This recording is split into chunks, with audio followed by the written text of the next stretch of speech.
It's not only all of that going on, we also have a red-hot start to the week for crypto as Bitcoin rockets higher, moving more than 12% to the upside. Well, now just a little bit below that, but still closing in on that $40,000 level as London business paper City AM reports that Amazon's gearing up to accept Bitcoin and other cryptocurrencies later this year. We already knew that the company had opened and posted a position to head its digital currency strategy. And that had really already sparked some rumors around what Amazon had planned. But it's obviously given a big boost here to the whole crypto space. And for more on what that move could trigger when it comes to where Bitcoin prices could move in the back half of the year, happy to bring on our first guest today, the one and only Ross Gerber. Gerber Kawasaki Wealth and Investment Management CEO joins us once again. And Ross, I know you're a Bitcoin guy. I know you got the partnership with the Winklevoss's Gemini exchange.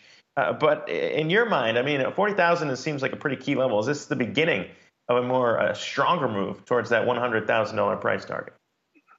Yeah, I'm super bullish on Bitcoin long term, and you're seeing these moves. Shopify is already enabled to actually accept Bitcoin, even though they're not yet. And Amazon's starting to feel the pressure from Square, which has this enormous payment system. And clearly I think really the rally was sparked last week because of Jack Dorsey and Elon discussing this integration of Bitcoin into our lives and into the future currency system as a global currency system.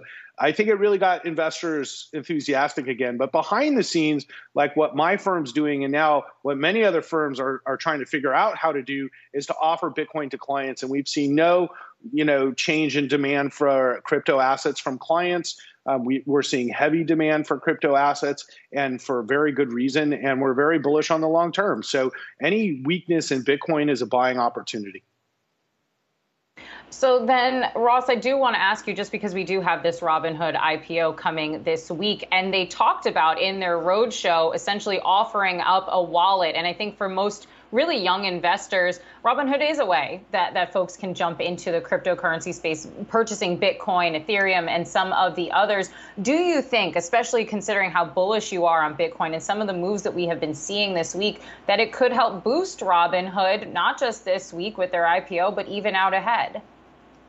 Yes and no. Robinhood is not a place to trust holding your money. They're very, very poor stewards of people's money, and they survive on transaction fees, which could be severely cut. So it puts at risk your crypto assets, trusting them with creating your wallet. When you have firms like Gemini or Coinbase, which are excellent, well-run firms with long histories in crypto, but also with the kind of financial, base that give you a lot more confidence than I think Robinhood has, as they're now going around begging their customers for money. So, I would be concerned, although I'm very positive about so many different firms offering crypto. The last thing we need is one of these firms blowing up and causing a lot of doubt in the system too.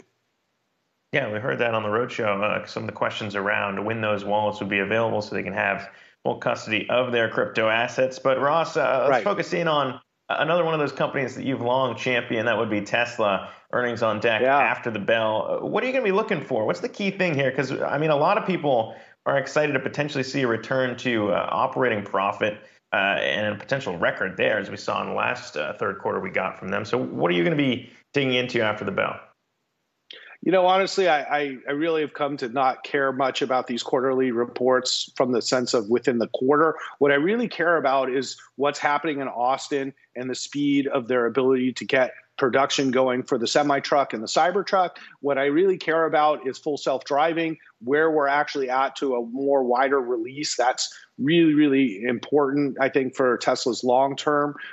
We know sales are good. We know demand's off the charts. And we want to get some more clarity on what's happening with the Model S production lines, which seem to be starting and restopping and starting again, which I'm not sure what's going on. I have the Plaid. It's the best car ever created. So, I highly recommend Tesla as a long-term investment, but they're in a very important growth stage right now. So what really matters is how that's going more than what the numbers are this quarter. When do you think we might see Tesla starting to accept Bitcoin again? I know Musk has had a lot of comments and statements on that lately, but I'm just going to ask, let's combine Tesla and Bitcoin right now. When do you think they're going to start accepting that as a payment? I think pretty soon, actually.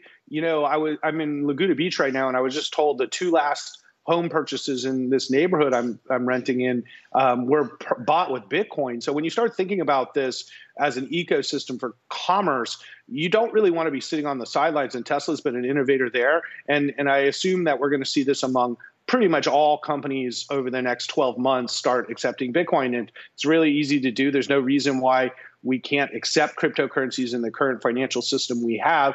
And this is the beginning to the end of traditional banking. So I'm super bullish on Tesla and Bitcoin, and them together is ideal. And of course, you can get exposure to both of those in my fund GK, which we just launched this month. So I think they're going to do it. I think he challenged Square to take Bitcoin as payments, or Twitter to take Bitcoin as payments for ads. So I think Jack Dorsey, he was kind of like, why don't you step up too? And I think we're going to see a lot of companies step up.